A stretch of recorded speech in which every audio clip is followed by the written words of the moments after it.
భూలోక న్యాయాధిపతులకు కనిష్ఠులకు ప్రతిఫలమిమ్ము. యెహోవా భక్తిహీనులు ఎంతవరకు ఉత్తహించుదురు? భక్తిహీనులు ఎంతవరకు ఉత్తహించుదురు? వారు వదిలిచి ప్రతిఫలమైన మాటలు పలుకుచుందురు. మోసము చేయవారందరూ బెంకులాడుతూ ఉన్నారు. యెహోవా చూడలేదు, యాకోబు దేవుడు విచారించలేదు అనుకుని యెహోవా వారిని ప్రజలను నలుగొట్టుతూ ఉన్నారు.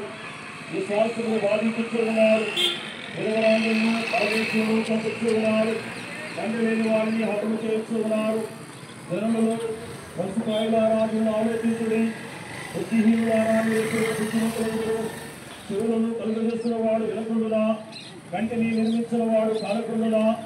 అన్ని జనులను శిక్షించేవాడు, మనుషులకు తెలివి నేర్చువాడు తండ్రి కమానుడా? నరుల ఆలోచనలు వ్యర్థమని యెహోవాకు తెలిసే ఉన్నవి. యెహోవా నీవు శిక్షించేవాడు, నీ ధర్మశాస్త్రమును బట్టి నీవు బోధించేవాడు ధన్యుడు. భక్తిహీనులకు గుంట త్రవబడిన వరకు నీతిమంతుల కష్టదినములను పోగొట్టే వారికి నెమ్మది కలుగజేయదు.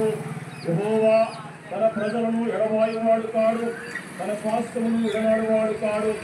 నీతిని శాసించుటకై న్యాయతీర్పు జరుగును. యథార్థ హృదయులందరూ దాన్ని అనుసరించగలరు. దుష్టుల మీదకి నా పక్షము ఎవడు లేచును? దోషము చేయు వారికి విరోధముగా నా పక్షము ఎవడు లేచును? యెహోవా నాకు సహాయము చేసి ఇవ్వని యెడల నా ప్రాణము శీఘ్రముగా మరణమందు నివసించియుండును. నా కాలు జారినని నేను అనుకొనగా యెహోవా నీ కృపను బలపరచుచున్నది. నా అంతరంగమందు విచారములు మెత్తగా నీ గొప్ప ఆదరణ నా ప్రాణములకు నెమ్మది కలుగజేస్తున్నది. అక్కడ వలన కీడు కల్పించు దుష్టుల పరిపాలనతో నీకు ముందు కలుగునా? దుష్టుల నీకు నీకు ప్రాణము చూపెట్టే వారి మీద పోదురు. దోషులని దోషులకు మనము విధించుదురు. యెహోవా నాకు ఎత్తైన కొలత, నా దేవుడు నా ఆశ్రయదుర్గము. ఆయన వారి దోషమును వారి మీద కల్పిస్తును.